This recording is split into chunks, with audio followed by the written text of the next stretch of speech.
Right at dinner time on April 17th, we have a tornado warning issue for Pottawatomie County. Supercell storms started producing tornadoes across eastern Nebraska. I was really scared last night. Our Omaha affiliate reporting homes and cars badly damaged, windows blown out, roofs ripped off. One family caught off guard. We didn't think anything of it, and then my wife started screaming at me, so we hightailed it to the basement. It was about 20 seconds after I got down there that it ripped through.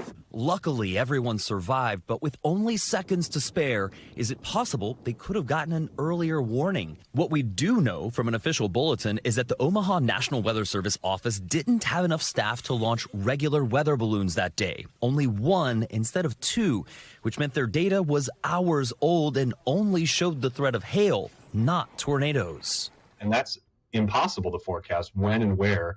Not having that data could have saved a life or created a warning that had greater lead time. But if you do it over and over and over again, I can promise you that not having that data is going to be a problem when it comes to forecasting. And it's all because of a political tornado. DOJ federal employee buyouts and cuts earlier this year, leading to that, quote, lack of office staffing. And now, in a rare move, every living former director of the National Weather Service, dating back to President Reagan, is warning that President Trump's proposal to cut NOAA funding by nearly 30% will lead to a, quote, needless loss of life. We reached out to the White House, and a Commerce spokesperson said, in part, NOAA does not anticipate any disruptions in services as a result of staff reorganizations, and the NWS will continue to meet its mission of ensuring public safety amid critical weather events.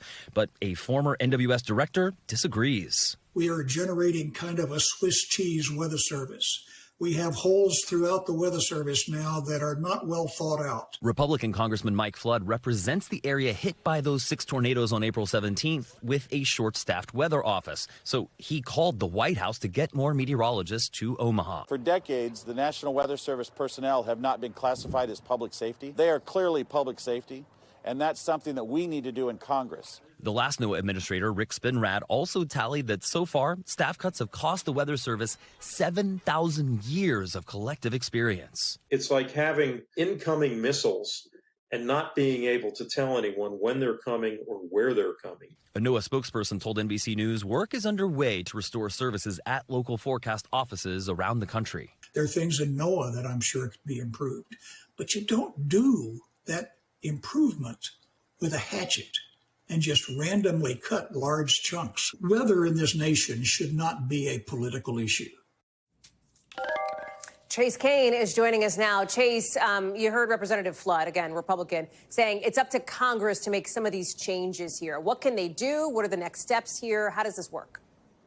His office told me, Hallie, that they are already drafting that legislation. There's some technical language involved, so they say it's probably going to take them a few weeks. But once they have that bill ready, they are fully expecting that this will have bipartisan support. Because as you heard in that story, weather is not a partisan issue. Tornadoes and wildfires and hurricanes don't care who you voted for. There was also recent research from the American Meteorological Society that found that for every tax dollar we invest in the National Weather Service, there is a return to Americans of $73. So a 73-to-1 ratio, a return on our investment for making sure that these meteorologists and these forecasters are staffed and have the equipment that they need to give us forecasts, Hallie, that ultimately keep every American safe.